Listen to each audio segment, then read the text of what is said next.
This week on London Real, we welcome back the professional bodybuilder and six-time Mr. Olympia, Dorian Yates. Bodybuilding was so individual. It was just all down to me, win or lose, and that was the appeal. They say don't put all your eggs in one basket, but I only had one egg in one basket.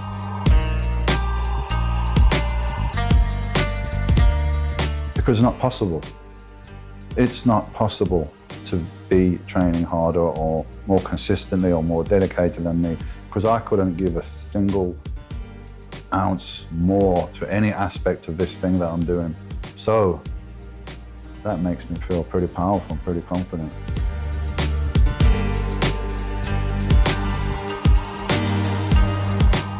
One consciousness, having billions of different experiences at the same time. There's no point kind of fighting with people and getting angry, because it's just like you're fighting with yourself.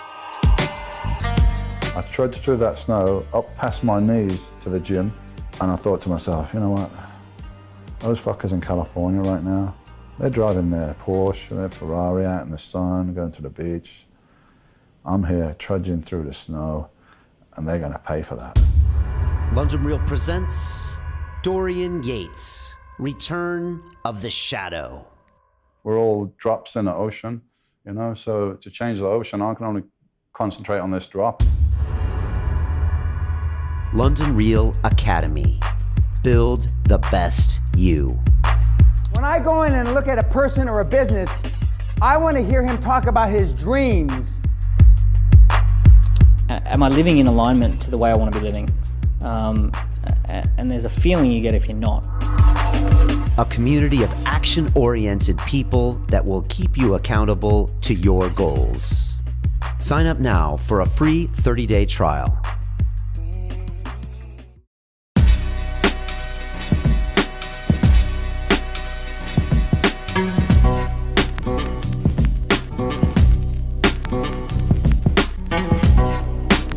London Real, sponsored by Bulletproof.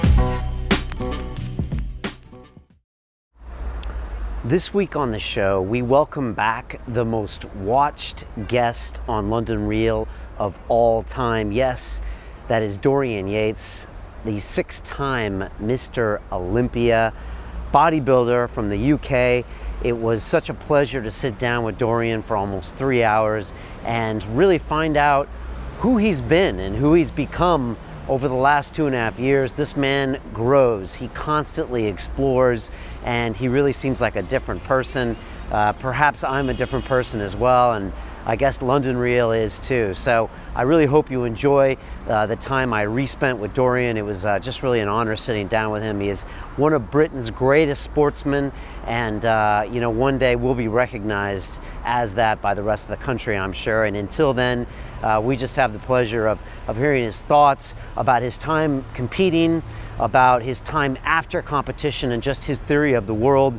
You know, the biggest takeaway from me was about vibrations, and Dorian said in this interview that when he's giving off good vibrations, then amazing things happen to him. And so I've been inspired to really work on my own vibrations. So I hope you can take that lesson from Dorian and learn a bit about that and everything about the man himself. So a real honor having him back, and I really hope you enjoy this episode.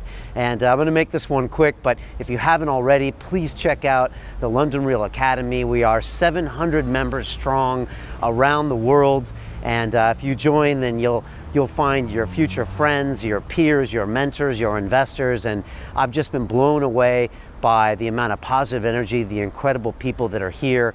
I just spent some time in San Francisco and met 20 people for an amazing evening of focus group and just general positive information and emotions all around. So please join the Academy, come by London Real Studios for a focus group, get an accountability buddy, join us in our webinars, watch our special events with Dan Pena, Phil McKernan, the list goes on. So please give it a trial, 30 days free.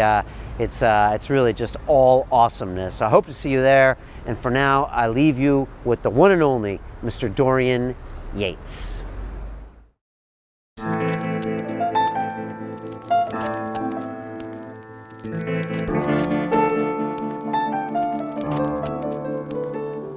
London Real Set Design by Timothy Olton.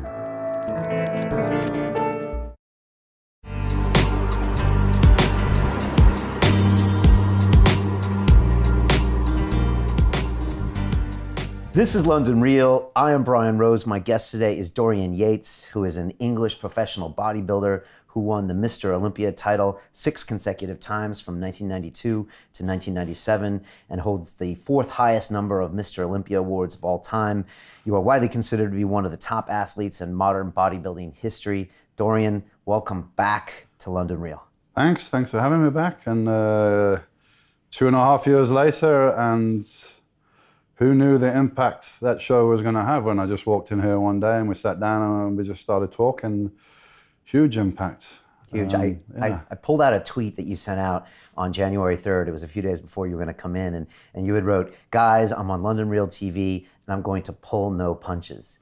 And I remember getting that a few days before, and I was just like, I don't know what's going to happen. So I was very excited. But well, it was an opportunity for me to talk about and answer questions on a whole wide variety of subjects that normally wouldn't get asked, because everybody wants to ask me about my profession and my achievements in the sport and so on, which is great. But we went on a whole wide range of subjects, and a lot of that resonated with people, apparently. You know, it touched them, something in them, and they were very interested in what I had to say on a lot of subjects. Yeah, and the feedback was massive, even like from different podcasts and websites, and a lot of people got in touch with me, wanting me to, you know, to elaborate further and to speak on those subjects and everything. And I didn't really take up any of those opportunities because I didn't want to water down what I said. But I did meet a lot of people through that, you know, through the London Real that I probably wouldn't have met. I had a guy that got in touch with me about meditation and sent me a lot of meditation tapes and things like that I was kind of getting interested in. So it helped me along in my path as well. Some people came out of the woodwork and got in touch with me. Over 2 million people watched that on YouTube. It's our most watched episode ever. Yeah, it's amazing. And a lot of people apparently that were not maybe directly from bodybuilding, or, you know, were not listening just because that I was a bodybuilder. So we reached a really wide audience. Yeah, I was saying to you earlier on, a couple of times I've been stopped in the street and it's like, "Hey, you're that, not Mr. Olympia, you're that guy from London Real. You're the guy that talked about the ayahuasca and everything. Man, that was cool, I like that." Yeah, so great. Yeah, and I get stopped too. You're the guy that interviewed Dorian Yates. And neither one of us thought that was going to happen that day. We just came together. No, it was just like, let's see where this talk goes. There was no real format of what we were going to talk about. So we went to some interesting places. Yeah, definitely. And with people with you, it's not the bodybuilding that interests them as much. It was probably more of you talking about just being a human and being spiritual, right? Well, you know, if you do something, a profession or a sport or whatever, that doesn't define you. That's not the whole of you, you know, surely, or it shouldn't be anyway. But obviously people want to know about that because that's a huge part of my life that I did, you know, and it got me to a position where people listen to what I say. Right. So I'm trying to say something interesting and important. And why at that time, like 2.5 years ago, did you feel like talking about those things? Because you didn't, in the past, you didn't do a lot of media. I didn't. Not really like a media, you know, I don't really like to push myself out there. That's not my way. And most of the media that I did, you know, it depends on what they want to talk about. I mean, most of the media is from a sporting point of view. They want to know about my training, they want to know about nutrition. They want to know about the psychology and the mental side and the discipline of how I achieved what I did in the sport, which is great. So I don't usually get asked questions outside of that box much, but obviously I've got opinions on a lot of subjects and an interest in life. So it was good that we touched on some of those things. Yeah, and I want to kind of get back to a few of those topics. I must thank you because after you spoke about DMT that day, I made a resolution to do a show about DMT, and it's one now that Yeah, I haven't watched that yet. It's one now that some people say you should never have done, and but it's one of the most popular shows as well. But I did a before and after DMT episode. Well, we were talking about that when I came, Yeah. almost like, listen, one time we'll come and we'll do this on the show so we can talk about it. So I guess you went ahead and did it without me. Yeah, well, because you were like, well, we should definitely do some DMT Yeah, together, yeah. and I think it planted the seed, and so I think, yeah, I just went ahead and did it, and so we did a before and after episode, and I had never done it before, and I talked about my thoughts, my concerns, and then afterwards what it was like as an experience. And you did the experience and then you filmed afterwards. Yeah, right afterwards. So not during, obviously, but just before and after, and it really resonated. Did you find it like a so important episode in your life? Has something changed afterwards, or you made some different realizations? I had had 3 ayahuasca ceremonies before that, and so I had already had some experience, with a real heavy, obviously a DMT compound in a different form. Yeah. So I found this one different. I know you found it very powerful. I found my ayahuascas seemed to be more memorable for me, but I only did it that once. But it was still very evident to me that there is obviously another plane. There are a lot of other things going on that we don't know about, and you get there in about 5 minutes. Yeah, well, what I got is this is an experience that we're having, and it's based on information from the 5 senses, and that builds your experience. But there's a whole lot outside of that, 5 senses, that's accessible to people. And DMT is or ayahuasca is like a quick route to get there and have a look. But a lot of people do get to that same kind of place with different methods, meditation, chanting. Every culture had its different things. The American Indians used to have the sweat lodge, that would get them into that kind of a... Basically, I see it as changing your vibration. Your vibration changes, and just like a radio station, you can turn the dial and you can go from radio 1 to radio 2 and classical FM or whatever. We could access them all in this room. Thousands of radio stations, we access them all in this same space here. So they're all here at the same time, but it's just tuned into one or the other. Right. And what we experience, as you said last time, is just such a minute slice of what's happening out there. Absolutely, exactly. What we're aware of, what we perceive through those senses is just information. And I remember that picture we took with your tattoo that says "One Love, One Heart." You were saying with your DMT experience that you really kind of noticed that we are all one, and one is everyone. Yeah, it's like one consciousness having billions of different experiences at the same time, but it's coming from the same source. So once you come to that realization, then there's no point kind of fighting with people and getting angry, because it's just like you're fighting with yourself, but you're in a different place, That's the way I see it. Did you always have that feeling when you were Mr. Olympia, or did it take kind of after that, getting out of it and then thinking about the world, or did you always feel very connected? Well, there's a spiritual aspect to training and to sport. As an athlete, you almost go to some places or zones or something, almost you shift a little bit under extreme stress and pain. Sometimes it just kind of melts away and you go to a different place. Happened to me the first time I did that was when I was a kid, and I was at school and we had this charity run, it was run around the track, run around the 400-meter track. And I was always like bragging like I'm a good runner, I can run far and everything.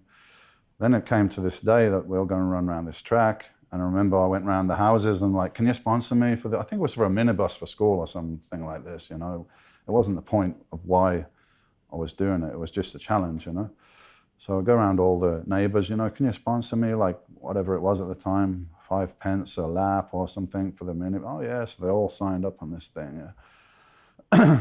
And there was one of my friends who was a boxer, and he was like a lightweight, so he could just run all day, and his whole family were boxers, and they used to go running every night. And I was, telling him, I can do more than you, whatever. So we all started running after about 15 or 20 times around the track. I was dying, and there was just me and him left. I was like, I'm not going to give in, I'm not going to give in. And then for some reason, he dropped out and I kept going. And I remember just going through something where I just didn't feel anything anymore. And I was just going round the track. I think 45 laps. Everyone had gone home except for me and the teacher that was observing how many laps I was doing. And I remember it being the huge thing at the time. FA Cup final was the big soccer final every year. And it was that day, the FA Cup final was on. It was starting at 3 o'clock. They said, "You've got to stop because I got to go home and watch the FA Cup final. So you need to stop." And then I went back later in the week to all these poor people that signed up 5 pence a lap who expect me, "Oh, you're going to do 5 or 6 laps or something. That's all right." Gone back like 45 laps and they got to cough up the money. So I learned something earlier on that you can go into a zone. So as an athlete, you do learn there's a spiritual side to the training and to the discipline. So I already connected to that through the sport, I think. But when I retired, was a lot of turmoil in my life, you know, because I've been totally focused on this one thing, like in a tunnel for many years.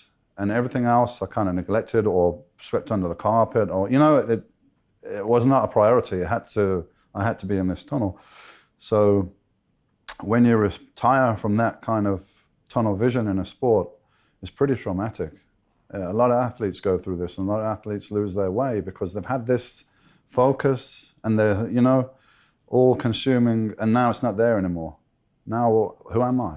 What do I do? All these questions came up, and The world doesn't need me anymore. Yeah, a lot of things came up. I got divorced from my wife, and a whole lot of things changed, and it just made me question everything and a lot of things. And that's where I started looking more actively into the spiritual side of life and religions, and well, trying to make some sense of it, you know. And so it just carried on from there, being more curious. Where before I was just, you know, I was buried in this tunnel, doing like a lot of people are. Most people live in a tunnel, you know, go to work, come back, you know, and not really having time to look up or to think about these things. You mentioned your childhood. I was wondering if you could tell us where you grew up and what your childhood was like. I grew up, first of all, I was born in Solihull, which is a suburb of Birmingham. Okay. I think we lived there until I was about 3 or 4, because my dad worked at the Rover car plant that was in Solihull. Okay. And then we moved to what's called a small holding. It's basically like a little small farm, more out, away from the city, like 20, 25 miles. And I think initially my parents it was a chicken farm. They wanted, but I guess it didn't work out, so they sold all the chickens. And my mom then was doing horse riding, instructing. We had a few old horses, and all the local kids used to come horse riding lessons and stuff like that. So we had horses, we had dogs. I had some ducks. The whole place was full of animals. So it's kind of cool, I guess. You know, I had a lot of space to run around. My friends lived a couple of miles away, so either you were walking, running, or riding a bike all day outside. So kind of healthy lifestyle. But my dad had a heart attack when I was about 13. He was only 42 years old, and boom. So that was a huge, huge change in my life.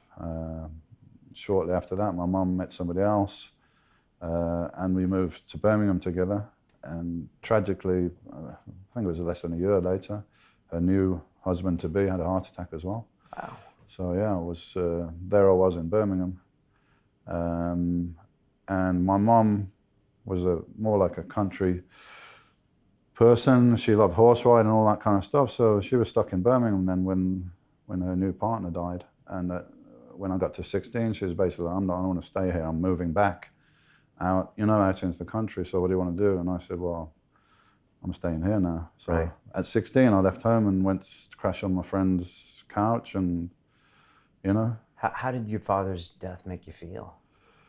I mean, at the time it had a huge impact on my life, but I can see that now. At the time, it's just very confusing. And at 13, you know, you're just coming into puberty, and it's like my dad was teaching me to drive the car around the fields and stuff, you know, stuff like that, you know, that your dad does, right? Your dad teaches you to drive, dad teaches you how to be a man, and now all of a sudden that guy's not there anymore. So who's going to do these things with me? Who's going to teach? So that was my immediate, you know, kind of, maybe I was in shock, but just practical Were you angry? I was angry that my mom was going to marry somebody like very quickly, straight afterwards, and move me out of the place that I was, you know, comfortable with, my friends, environment, and everything. So, yeah, I was pretty pissed off about that. So when I was 7 years old, my parent got divorced, and I think I got angry. I got angry at the whole world because it was like all the love structure that was set up was just ripped apart, and so I couldn't trust anyone or anything else, and I just Well, we don't have like what you would call a typical very close family unit. Anyway, my mum and dad, I think they just kind of tolerated each other, and they had a child together. We never went on a family dinner together. We never went on a holiday, you know. So there wasn't real close family structure. But anyway, I had my dad, I had a mum, you know, and then my dad wasn't there anymore. So, you know, I stopped really giving a shit at school and these kind of things. I wasn't, you know, I was just less interested. I guess now I can look back and see that. Right. So at 16, I think you've once said you were either a skinhead, a punk, or a mod. Yeah, that was just at the times, you know, if you want to go out and be on the scene and go to all the concerts, it's like one of those things, yeah. So actually, I think me and my friends were like, we bought some mod suits and stuff first, you know. We went to a few mod things and we were like, nah, let's shave our heads and let's get into the skinhead scene, you know. So, yeah, I was there 2 years of my life, 2 summers really, that, you know, we were going to concerts and dressing like that and everything until I went to jail for a little bit, and then I came out and the fashions changed and I didn't. So it's just, you know, people make a big issue out of it because there's pictures of me of a teenager, a skinhead and everything, and, you know, it's part of the story that I came from that. I was able to be the best bodybuilder in the world from that start. You know, I had nothing, literally nothing. Right. I even when I started bodybuilding, financially I had nothing. Even when I was British champion, I remember I was still catching the bus to the gym and back to work, and hey, we've got the British champion trophy at home, but, you know, no TV crews outside the house, no sponsorship checks, nothing pretty much changed really, you know. Yeah. What happened in 1981? You were sentenced to 6 months at Watton Youth Detention Center. How did that happen? And in retrospect, was that a good thing in any way?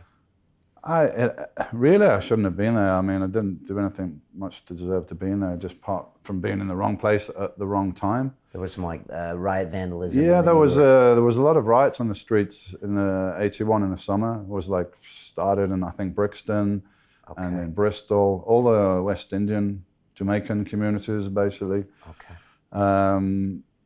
So Birmingham was one of them as well. We weren't involved. We were just actually going to a party from one side of Birmingham to the other side, so we had to go through the city centre and change night buses or something, and being already half drunk, and actually like we look at all these shop windows are like all the glasses out and all the dummies are just there, and, you know, we kind of forgot what had gone on in the daytime because we weren't involved in it, half drunk, and my friends like, oh, look at this, let's take some of these hats. And it wasn't even something we wanted, it was just like stupid, we're going to walk in a party with these hats on and these coats that just, you know, from this nerdy shop, right? That was his idea. So he pulled one of the mannequins and it came down, but it took all the rest of the glass out, made a big noise, and the place must have been crawling with police, obviously. So within about 20 seconds, there was like 20 police on top of us, and we got put in the jail cells for about 3 days. I remember there's no toilets, no showers, because they arrested so many people on that weekend that they had nowhere to put them, you know. So we're stuck in there, which was horrible, for 3 days. And then we got sentenced 6 months apiece to go to detention center, which is young offenders. I don't know if they have them anymore, but the idea was put these guys in there and give them like a military regime. So you're going to wear a uniform, you're going to wear a tie, you get up in the morning, you go to the yard and you do square bashing, you do like military, marching around, and then you go to your works where you learn some kind of skill, hopefully, or you do some physical training. So all day you're doing something, not just sitting around. They're trying to, like, the idea was, I think it was Margaret Thatcher's going from a short, sharp shop, like, you know, shop these guys into, like, you know, being nice, responsible members of society. In a way, it worked for me, because when I was in there, I was like, I don't ever want to be in this situation again. You know, I came from a freehold in a farm, running around with animals, and I'm always very independent, doing my own thing. Now you're like a number, and you go and you do what you're told, and you're a number, and you're not, you know. I was like, I don't want to be in this situation again. Did you overhear a conversation between one of the guards and Yeah, I did. It's something that stuck in my mind, and I even know the guy that said it. I still see him sometimes, and his future came true, and so did mine. Because the officer said to him, like, you better change your attitude, otherwise you're going to be in and out of jail the rest of your life. And the guy just looked at him and said, I don't give a fuck. I was thinking, oh, I do. Like, I don't ever want to be in here again if I can avoid it. And because we had the weights in there, and I'd done a little bit before, and I had a better physique than pretty much all the guys in there, and I was stronger, and the circuit training, I was faster, I was fitter. And even the prison officers that were running the PT, they're like, Yates, you know, when you get out, one of the guys wrote me a gym down in Birmingham, I should go to this gym. His friend had a powerlifting gym.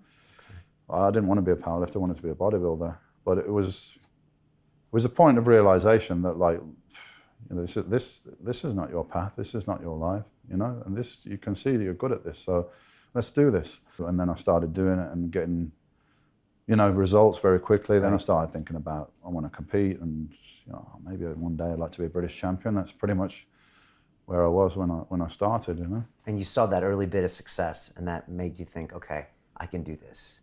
Yeah, because you got 300 guys in there, so you've got a cross section of people, and I could see that I had more natural potential for building a physique or a strength for lifting weights than, you know, 298 of these guys or whatever, you know. So here's something that I really enjoy doing, and I'm actually pretty good at it. I got something to work with here, and that's pretty much all I did have to work with, because I didn't pay attention at school.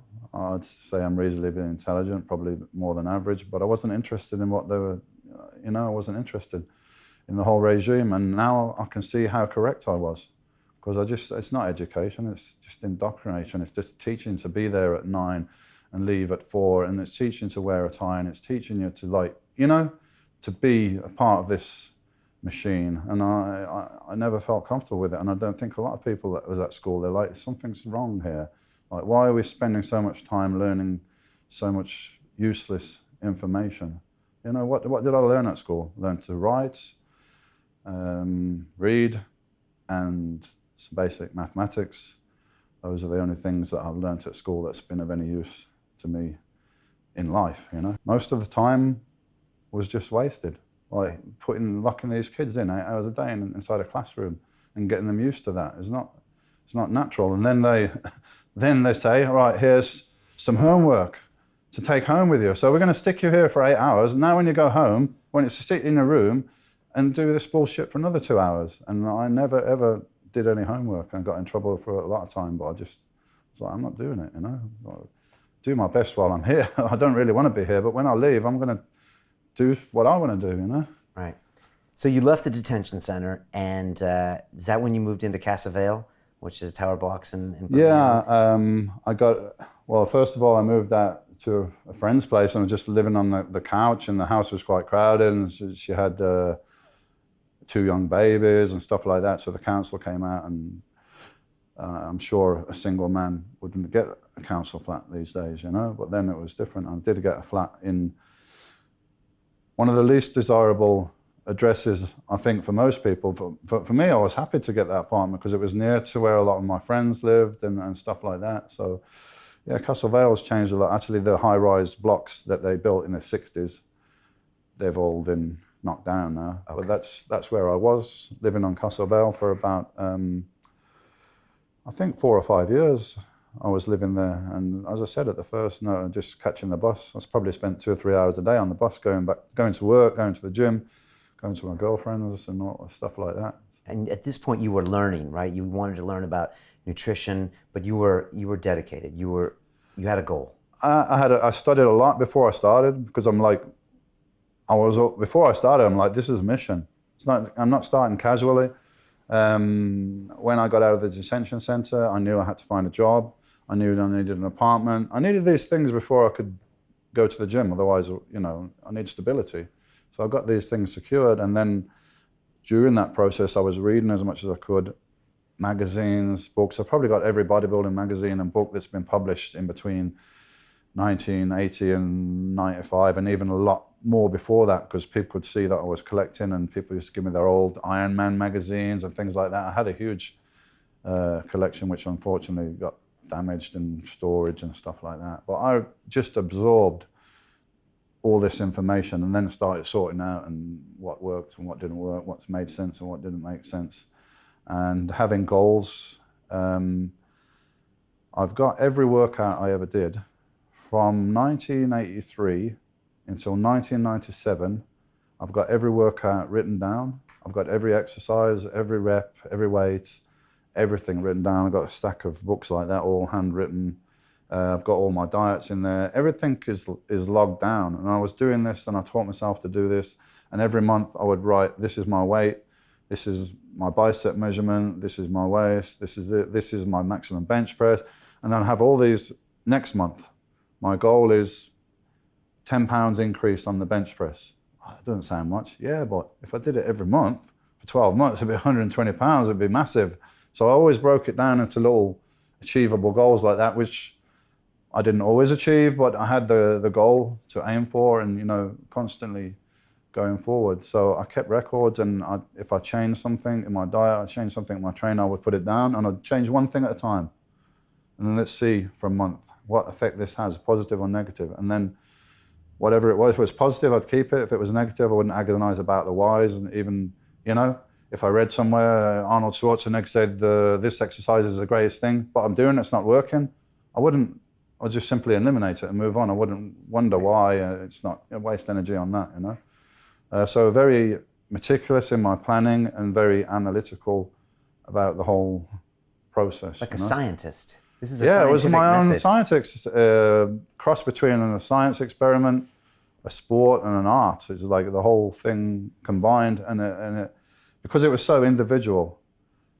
I think we were having a conversation earlier on, and I said it's great to hear my daughter. I think she was 13 at the time, when she said to me, "Dad, I'm growing up too quick. I don't want to grow up. I just want to stay a kid." I'm like, "Why is that then?" She's like, "Yeah, because when you're a kid, you just have fun. There's no responsibility. There's no paying the bills. And I just want to, it's great. I just want to stay like this." And I thought to myself, that's lovely that she feels like that. Because when I was at that age, I just wanted to get the hell out of there. I wanted to grow up and be able to be responsible for my own life. Because these people that are supposed to be looking after me, they're screwing up. That's the way I thought anyway. So bodybuilding was so individual for me. I had to study the nutrition. I had to do the training. I had to find out how it worked with my body. There were no teammates. There were no family. There was nobody to let me down. It was just all down to me, win or lose. And that was the appeal about bodybuilding for me. I was almost psychologically just perfectly built for it, perhaps, Yeah, mentally. Yeah. You always said bodybuilding was about self-mastery, about discipline, overcoming pain, and then later at the contest level, the desire not to eat. Yeah, that was my spin on it. Anyway, everyone has got their own approach. Somebody else, a professional bodybuilder, might say, this is more of an art for me or whatever. But that was, for me, the biggest thing was it was a discipline. It was a personal challenge, and if you can overcome, if something's painful, you don't want to do it, right? But if you can overcome that, and if your body's telling you to eat, and you can discipline yourself to say, actually, no, I'm in control here, then other obstacles in life are not going to be so difficult when you come to face them. And if you want to achieve everything, the same kind of approach could work. If you're in a business, you need some strategy, some plan, with your business. It's the same. There's things that I learned, goal setting and so on. I learned from the sport. You can apply it to anything in life, really. You said for 2 years you lived like a monk. Was that when you were at Casa Vale getting ready for that? 2 years I lived like a monk. I'd probably say more like the whole 12 years I was competing was living like a monk. Got a bit more relaxed, I suppose, because I had a family around me. I had my wife and my son and stuff when I was professional. We were living together, and I had more security like that. But was very disciplined, almost to the extreme that wasn't necessary, but I didn't know how to do it any other way, So I wouldn't go out. I wouldn't go to a movie if it meant I was going to get home after 11:30 because I need to get to bed at 12 and I need to eat at 11. And all these things, you know, everything had to work around. So it's almost like I was trying to create the perfect environment all the time for me to get the results from the training. And that's the thing with bodybuilding. It's not just the training when you go to the gym and then you can like, oh, let's forget about that when you go home. No, it's with you all the time because you've got to, you know, you've got to eat the right things at the right time, and you've got to eat very frequently, every 2.5 to 3 hours. You're going to have the required nutrition and so on. So it's like a real regime, and I kind of bent everything around that. You know, everything had to fit in with that. And this is pre-internet, so all the information, like you said, it's copies of articles, it's old books, I mean, the strength of your career is probably based on the strength of your library to a certain extent. Yeah, I had a lot of books, a lot of, you know, books on training. I had my books on nutrition with, you know, all the breakdowns of foods, protein, calorie intake and so on. So I was weighing my food and calculating the calories and the protein and the carb way before, like, many people were going to that extent. You know, people were just guesstimating or whatever, going by instinct. I didn't like to do that. I like to be very meticulous with the whole thing. And same with your sleep schedule, that was all planned. Yeah, it was all planned. Did you plan naps and things probably like that? A pretty boring guy to be around. I used to sleep 8 hours and 9 hours a night. I used to insist on having a nap every day after training for an hour and a half. And, you know, you got a family, everyone kind of has to like fit in with that schedule. But I could justify it, I guess, because this was my profession and this was bringing in, you know, we had a nice home and all these things that would have been out of reach to me, probably, right. You know, if I wasn't a professional bodybuilder. Like I said, you know, they say don't put all your eggs in one basket, but I only had one egg, one basket. So, you know, I did put everything into it. And you become British champion in 83. 86, I was British champion, yeah. And did you know that was going to happen? Was it? Well, the big breakthrough came really earlier than that. My first contest I did after about 6 months training. So there's some early photographs of me with bushy hair, yeah, I've seen those, yeah. 1980s hair. You're weighing what, 200 pounds? Around 200 pounds. I just started, I think I'd done 6 months training, and the guy at the gym said, look, I'm doing a little inter-gym contest for all the gyms in the Birmingham area across the street. Why don't you enter the first timers? Like, you're looking great, you know? I'm like, it's not in my plan, you know? It's not in my plan. It's too early for your plan. Yeah, and I don't think I look good enough and everything. So thanks, but no, I don't think so. Anyway, I got sick. I got flu or something like that, and I was out for about a week, and I couldn't eat properly, and I was sweating. And I looked in the mirror, and I lost like, I don't know, 5 or 6 pounds, and I was looking shredded. I'm naturally lean anyway, so just that little bit, I was like, maybe I'll do that contest. Yeah, let's do it then, you know? I remember shaving, which was weird. And then I must have the whitest skin. My hair's almost going into red a little bit. So, you know, I got that skin that's just really, now it's totally different because I live in the sun and various things which we can discuss why I've got a color now and I couldn't get it for 20 years, which is interesting. But at that time I was like white like a milk bottle, and we had no professional tanning products. I just went to Boots, the chemist, you know, and they had this tanning mousse called Sudden Tan that ladies used to use on their legs or something like that. So I'm getting the sponge and putting all that on and thinking, wow, look how brown I am. Like, I look like a brown god, you know. And I see the pictures on stage, I was just still totally white, you know. So 6 months, I won the contest and I beat some guys that, you know, they've been around for a few years, right? So that was good. And then I went back to the drawing board and said, 1 year's time, I want to try to compete for the novice British Championship. Not the British Championship, but the novice one, yeah, one step at a time. So I went to a qualifying contest in Morecambe in 1985, and the people that there, like, remember this day, the day that Dorian Yates, the star, was born. Because I went along there to the novice contest, and I remember being backstage looking around, he's pretty good, he's pretty good. Oh, I got a good chance. Like, I was just feeling like that, yeah. But when I see the pictures, there's no comparison. I walked on stage, did some poses, and when I came off, the head of the British Federation was there, who was a judge in the Mr. Olympia and very high up in the international bodybuilding community. And he's like, who the fuck are you? And where do you come from? And why are you in this contest for? I'm like, oh, I come from Birmingham. This is my first contest, so I'm in the novice contest, right? It's like, you should be in the heavyweight contest. I'm like, yeah, but I didn't think I was good enough for that. He's like, not good enough? Not good enough. He's like, you're probably the best heavyweight we've got in the whole country right now. It's like, this guy, he's joking, right? So they invited me to compete in the World Games, which coincidentally was being held the following weekend, which is a level of a world championship. So like, we went to come try out next weekend to be on the team for the World Games as a heavyweight.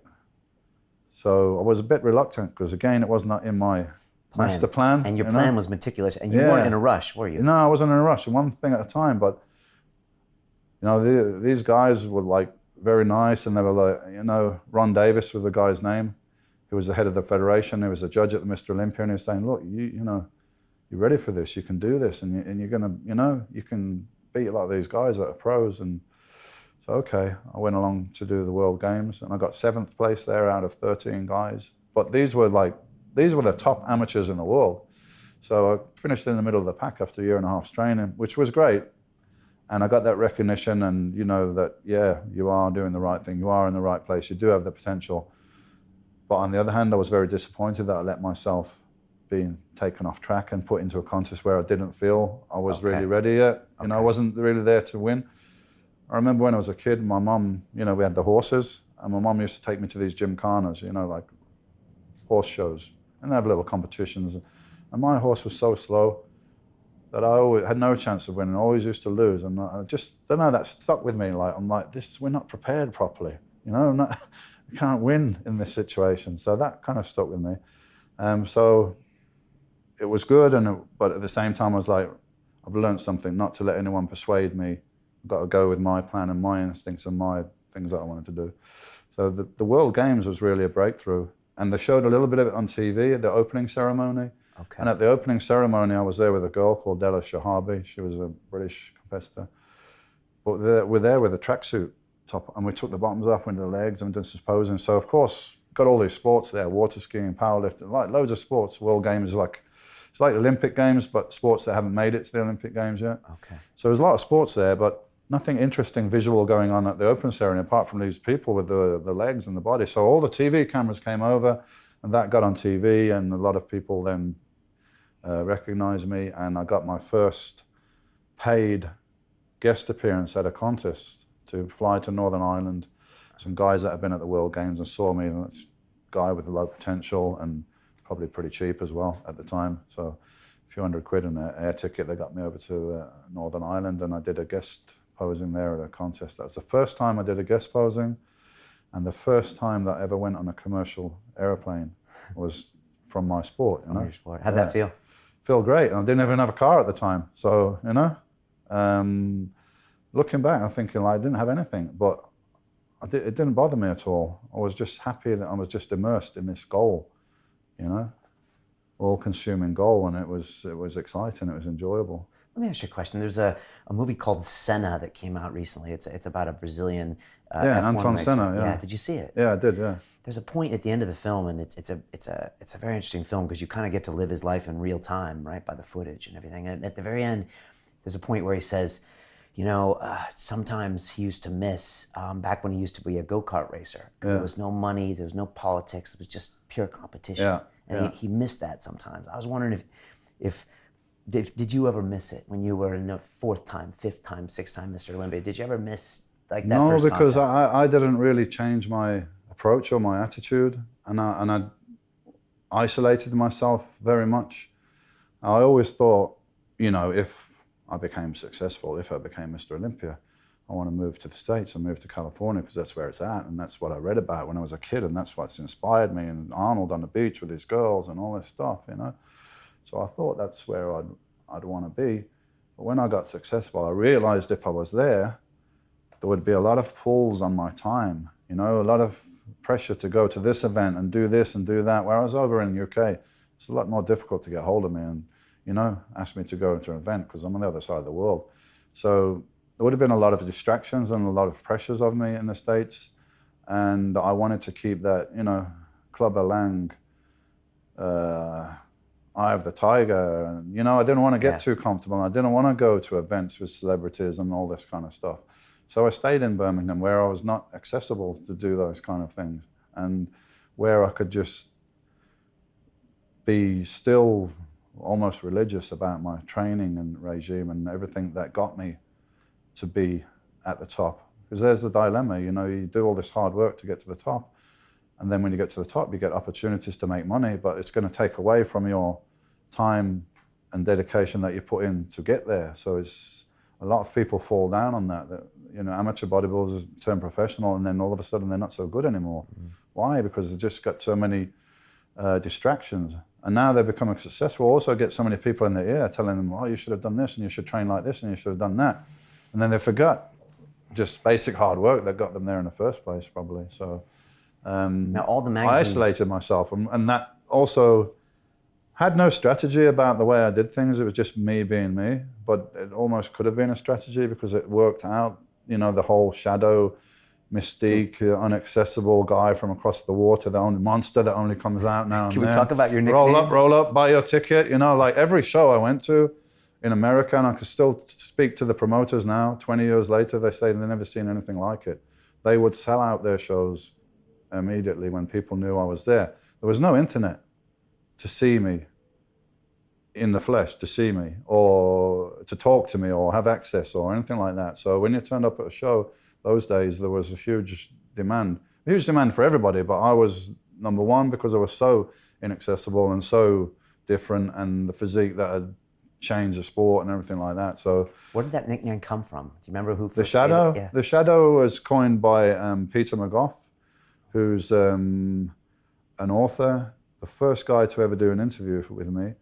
Outside the contest, the first contest I did in Morecambe, I got my trophy for winning my class and everything. I remember going outside with my girlfriend at the time, and I didn't have a car, as I said. So my friend, who coincidentally was in the detention centre with me, we used to train together in there.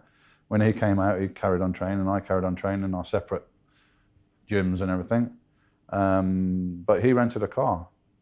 So he rented a car to drive me up to the contest. So I was actually going outside to put the trophy in the rented car. And Peter McGough followed me out. He was writing for a British magazine, I think it was Muscle & Co. or something at the time.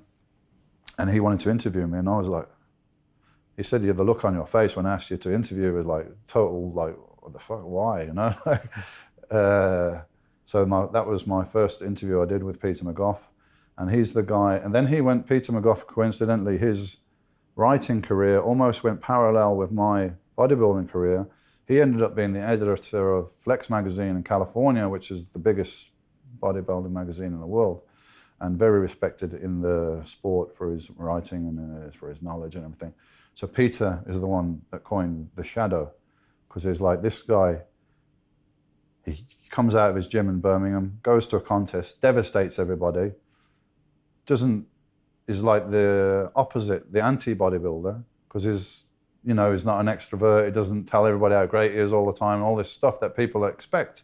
He just goes to the contest, win it, and disappear, and everyone's like, who's that guy, where's he come from? All this enigma, and then disappears in his gym for another year or 2 years and just trains and doesn't let anyone see him because he's got sweatshirt on all the time, and then pops up again and just blows everyone's mind and disappears again, like a shadow. So that's where it comes from.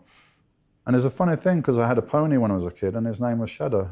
And obviously he didn't know that. So little coincidence that you get in life. And it was never a plan of yours to kind of be that guy, but that was you.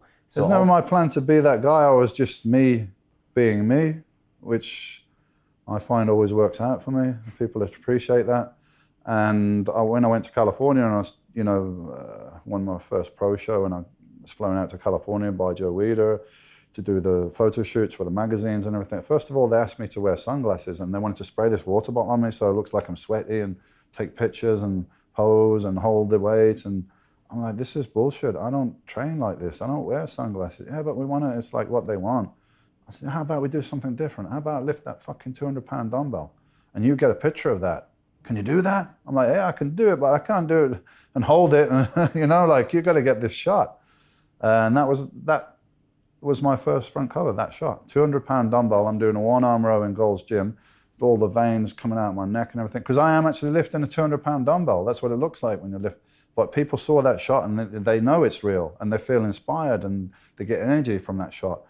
And that, from then on, pretty much it just changed the way that people did things. They wanted to shoot you with real weights in the gym now, in black and white and real grainy stuff. And I did my training video, Blood and Guts. And I was the first one to film a real, genuine, fly on the wall, hardcore, no shit training. Why? Because I'm a fan. I was a fan, or I am a fan of bodybuilding. And I read every magazine, I watched every video, everything, trust me. And I used to watch the guys training on these training videos and getting ready for the Olympia or whatever. And I was like, this is bullshit, like, they're just not inspiring me. Surely they don't train like this. And what I noticed was when I tried to do it, you get a video production company and they want to shoot a professional video from their point of view. So they want the correct angles, they want the correct lighting, all that. That's what they're concerned with, because that's their job. Well, I said that nobody cares about that, yeah? They want to see the action. They want to see how much weights I'm lifting. They want to see the effort that goes into it. So I got a friend of mine to rent a film camera. I said, right, I want you to film me. Don't ever talk to me. Just be there. Yeah, try to get the weights in the shot so people can see how much weights I'm lifting. But apart from that, just get it in there. And don't worry about the angle and all this stuff, because I don't think it's important. I want the energy. I want to capture the during the workout. So I'm really glad I did, because obviously I don't lift those kind of weights anymore. So it's there recorded for history, and it's got to be the most popular training video, and now it's on DVD, that's been made in the sport, because it's real. Filmed? When was that filmed? It was filmed in '96 96, in Temple Gym, yeah. When I watch Blood and Guts, I see a man putting in work. I mean, it is just work. It is relentless work. It's unglamorous. You are just piling the weights on and doing all the things that you do. And it's fascinating to watch. This is before reality TV. Yeah. That is reality TV. And it's, you know, that's a result of a preparation as well. Before I went to the gym, I'd do like a rehearsal almost. So I'd sit down with my diary of what I did last time. So I did X 200 for 8 last time, and now I just visualize myself at the gym and like breaking that 8, getting the 9 or whatever, and the whole thing I would just like kind of play it through my mind first and record it. And then when I was going to the gym, I was almost like in a trance. Like nobody could ever talk to me because I was not there. I purposely wouldn't make eye contact with anybody anyway, because I didn't want to be just in my own world. So between the sets, I just mainly like look at the floor or talk to my, training partner, how much weight, not like what did you do last night or anything like that. There's none of that. After training, yes, but not before or not during. Like we got there and we're in the zone, do the job. And it's not just, I'm lifting heavy weights, but it's not just lifting heavy weights. It's almost an art form of how to lift them, to put the maximum stress on the muscle. A bodybuilder is the opposite to a weightlifter or a powerlifter. Their job is to get the weight from A to B, however they can. Using as many muscle groups, using as much momentum and body movement, whatever it takes to get that weight. With a bodybuilder, you've got to eliminate all those things. You've got to try to put maximum stress on whichever muscle it is that you're trying to isolate and trying to work. So there's a real mental aspect to that, And is that part of your HIT, high intensity training? If you're only going in for an hour, maybe less than an hour, you have to have it all focused in your head because you don't want to take 2 hours. Matter of fact, that's counterproductive. Exactly, and you can't train like with super intensity and focus for very long. It's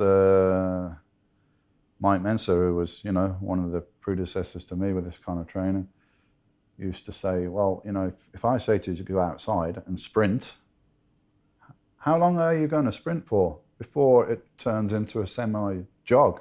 You can't sprint for very long. You can't go all out for very long. It's the same thing with the weights. You can't give all out effort for very long. So probably 40, 45 minutes was the average for my workouts 4 times a week. And they're all mentally rehearsed before you get in all there. Mentally rehearsed, and I know the function of the muscle. I can visualize the fibers. I'm almost within the muscle when I'm doing it. Were you doing that from the beginning, trying to think about the fibers and think about... Absolutely, yeah. Control the weights on all aspects of the, lifting the weight, the positive, lowering the weight, the negatives, and exhaust all those phases of the muscle. Right.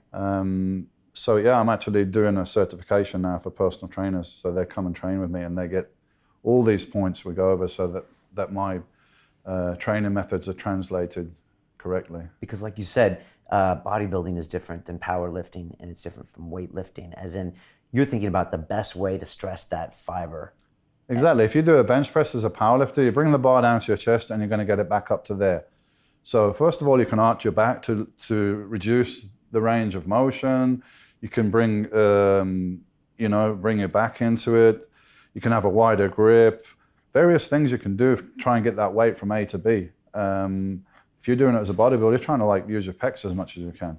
So it's a different movement. You come up probably a bit higher on the chest, probably narrower grip, more control on the way down, and focusing on the pec and, trying to isolate the other muscle groups. So it's more of an art form in bodybuilding, which may not come across when you watch the video. But if you watch the body positioning and the lack of movement and stuff, then you'll probably see it. They're intense videos. I'm glad you recorded them. Yeah, me too, because otherwise I'll be telling stories to my kids and my grandkids about the weights I used to lift. And I've got proof now, Talk to me about the Americans. I mean, obviously they were always in the magazines. You were seeing the Gold's Gym and the guys in Venice. But the first time you went to compete in America, you went to New York City. I just wanted to know what you thought of the Americans. What are the guys in the gyms in Birmingham were talking about the Americans? Yeah. What did they tell you it was going to be like to compete with them? The Americans.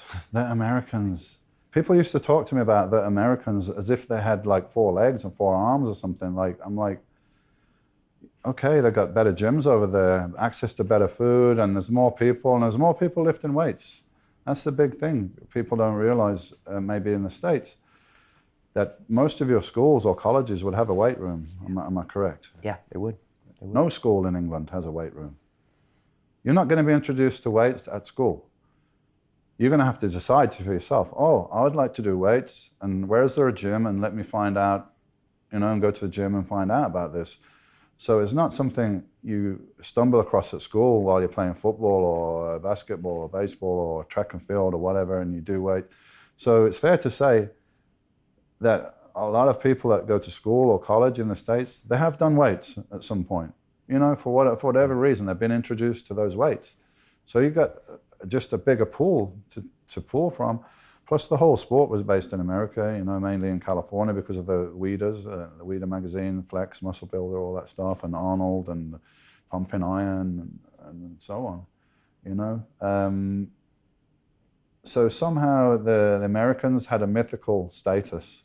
And of course there was no internet, so if there was it used to be a circuit, of people coming to do seminars. Seminars were very big, so you get to see the guy, hear him speak. Just to hear them speak was worth the price of the ticket, because these guys are from magazines. They're like mythical guys, Here he really is now, and he's talking, and then you can ask questions. You have a Q&A, and then at the end the guy will, come out and do his posing. So that was very popular. And people are, I don't know if you can beat the Americans though. That was at first. And then, when I won the British Championship the second time, 88, and just really walked there and took the championship, people started to recognize that maybe I'll be good enough as a pro. But there's still a lot of negativity about, especially before Night of Champions, because I had no publicity, Right. And they said that's going to affect me negatively because everyone's influenced by publicity. Even the judges, they're going to be looking for Eddie Robinson and people like this that had a lot of hype in the magazines, so they're going to have an advantage over you. And you don't know any of the judges, and you don't know the right people, and no. I said, I'm not going to listen to this. I'm just going to train so hard, and I'm going to be that good that I can't be ignored. So I'm just not going to listen to that. I'll do my best. So I went to New York, which was a huge thing for me. First time in the States, and bam, into New York and Manhattan, and walking around like this with the skyscrapers. Because I've seen this on TV before. Is this real or am I on TV? In New York. And then Night of the Champions, I went there, and a lot of the top pros were there, and they all knew each other and everything. So it was, I just feel like a bit of an outsider as well. And New York is New York, right? And I heard that the crowd at the Night of Champions were typical New York, very vocal. And if they like you, they're going to let you know. If they don't like you, they're going to let you know. So I didn't really know what to expect from the crowd there, you know. The English crowds are pretty boisterous, but I heard the New York was like, you know, it was the one. So I went there, and I think some went around the audience, like, who's this guy? Number whatever, I can't remember what number I was, but I don't know how much it was into the contest that the whole crowd just started chanting, Dorian, Dorian, Dorian. So I was like, yeah, I don't need to worry about the New York crowd then. I guess they're behind me now. And New York became my second home, because later on I met some very good friends, Bev Francis, Steve Weinberger. Bev Francis was an athlete from Australia. She competed in the Miss Olympia and so on. They had a big gym in New York, so I became friends with them. And that was my base then for all my things I did in the States. It was not California, which is the usual base. Okay. I based myself in New York, and I felt more comfortable in New York. You know, like New York's more like, I don't know, the guys in New York, the gyms in New York and New Jersey and Boston, the whole East Coast were much more hardcore and blue collar, more like the British bodybuilders, I think. Were you something special that night for that contest in New York? If you look back at what you looked like, were you really kind of coming into your own? I was, yeah, but I had a pretty traumatic week before the contest, and which was usual for me, that I overdid everything. So I was probably in great shape 4 or 5 weeks out before that contest, and I kept dieting because I wanted to get leaner. And then I got in New York, and it was quite stressful. I didn't know anything, didn't know anybody in New York. So I asked the British Federation, you know, where do I stay? Where do I train? Like, well, New York. So they got in touch with the contest promoter. And I guess that he had gone into some local gym, not having much respect for British bodybuilders, because we never did anything up until that point. So, this guy from England wants to come over, and they've called me to find somebody to look after him. So I went to some local gym and probably, hey, some guy at bodybuilder, who wants to put him up? I will. So we went to, me and my wife arrived 3 in the morning, and we went to this apartment, this guy, that not that I had any problem with it, but he was clearly gay, and a lot of gay pictures on the wall. And then there was like a little camp bed on the floor somewhere or something. And I'm like, man, I can't stay here. I'm very sorry, but you need to get me a hotel right now, you know? So that was like, oh my God, you know, I've been preparing for this contest for months, and now I'm here, and now I don't have anywhere to stay and cook my food and everything. But eventually we got the Chelsea Hotel in New York, and I stayed there. And then when I was there, it twigged on me that this is where Sid Vicious stayed and murdered his girlfriend. I was like, wow, this is a coincidence, you know? So the whole week was interesting, but very stressful, which meant I lost even more weight than I should have done. So I was below my weight because of, you know, doing too much. So I remember I was very lean, very shredded, but I'd gone down below my ideal weight. But I got pretty close second to Mohammed Benaziza, that was a great professional at the time. And I made an impact, you know. The crowd were behind me more than the other guy, because I was new out of anywhere. And I think because of my stage presentation and my physique and everything, it was quite aggressive. And maybe that went well with the New York crowd, you know. But it was very encouraging. And I don't know if I told anybody, but I told myself if I didn't place in the top 5 in that contest, I wouldn't compete again, because it wouldn't be worth all that absolute focus and dedication that I was giving to the neglect of mostly everything else. I couldn't justify it anymore, because I would say, if I can't make the top 5 and I've given it my best shot, then that tells me I'm not good enough to really do this, yeah? And there's a lot of people that were hanging around that were in that situation, you know? Right, you didn't want to be on the pony again. No, because they're not making a living really, they're just getting by, and you know, you're living this, your family's kind of suffering because your time and your emotions are not there, because it's all into this sport, you know? You're restricting yourself from many opportunities. Like I had a gym, and I decided if I didn't have a future in the professional competitions, I will open another gym. or maybe another gym. I'll have my time and focus to do that. I can do anything I want. And I've already proven that by doing this. So I can transfer that effort to something else. So that would have been the route that I took. And Dorian Yates, Mr. Olympia, never would have existed if I hadn't got top 5 in that contest. So fortunately, I got second. And I got flown out to California for the Joe Weider's Flex magazine, which is every bodybuilder's dream at that time. Is that when you did the 200? Yeah, I did that first. And you said you probably ushered in a new way of people looking at bodybuilders. I mean, kind of more of a blue collar, or guys, working, as opposed to being sunglasses and Arnold on the beach type. Well, the thing is, really, that was an illusion that was being sold, that was being marketed. Look, hey, get your protein shake and be on the beach with these girls, but it didn't really exist. Nobody was really doing. Maybe Arnold and a couple of guys got time to go sit on the beach, but in the 70s, the movie they do, right? Yeah, in the movies, but in the 70s, there's no contest prize money, there's no sponsorship deals, so how the hell are you going to do that, sit on the beach? So perhaps it did exist in California, but California is not everywhere.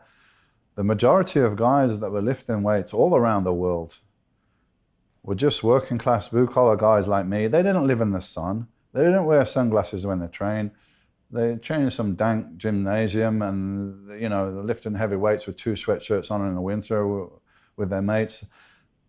So when I came and I was genuine with what I was doing, and with the video and with the photos and everything, they're like, wow, this guy is one of us. We can relate to that. So that's why I think that I was so popular, because I offered an alternative. Where before, you got Sean Ray, and these guys always out in California driving a Corvette by the beach, and it's nice, yeah, it's great, but we're not from there. We're not doing that. So it was almost like, this guy's like us. So people felt a bond with me. Mm.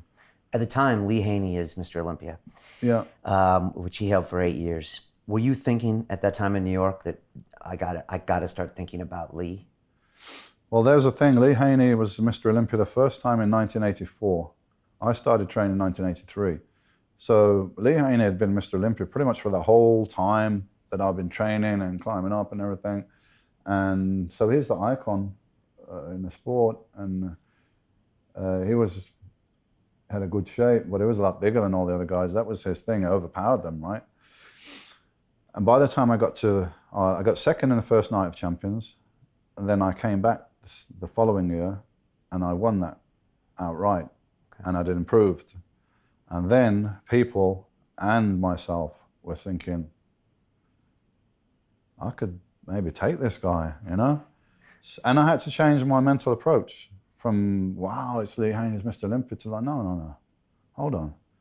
It's 2 arms, 2 legs, lifts weights. And one thing I can guarantee, he does not train as hard as me. He does not dedicate himself as much as me. How do I know that? Because it's not possible.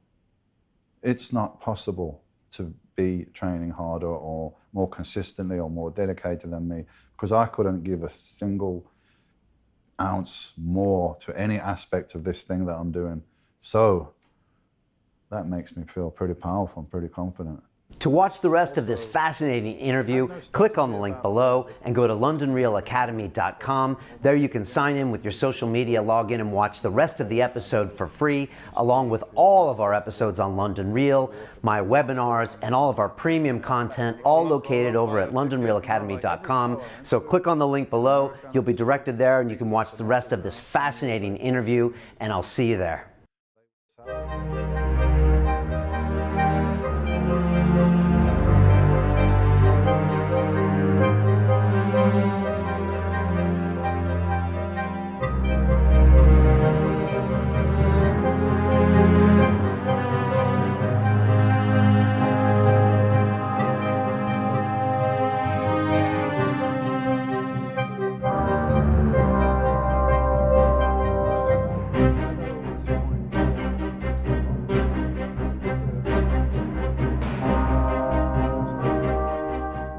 Hi, it's Brian Rose from London Real. You probably know that we've just recently been re-platformed on YouTube after 25 months completely in the dark.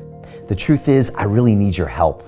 What I really need you to do is click on that subscribe button right now, like this video, and maybe even leave a comment or share the link with friends. We're really fighting against an algorithm that's tried to keep us quiet for so long. And the more subscribers we have, the more people watch our content, the better guests we can bring you, the better content, and we can continue transforming lives. We've been doing this for 14 years now. I want to do this for another 14 years, but I really need your help. So click on that subscribe button, like the video, leave a comment, share this, and we're going to continue to bring you more and more great content. Thank you. Most people will never see this opportunity. Dubai luxury transformation projects have historically delivered 40 to 90% annual returns. That is incredible. These were once reserved only for insiders with access. I spent 15 years on Wall Street and I learned this: the biggest returns always go to the people who get the call first. Now, you finally can. We've just received a brand new project with major upside potential. Allocations move fast. Click the link, apply now, and speak to my team. This is your chance to see what others never will.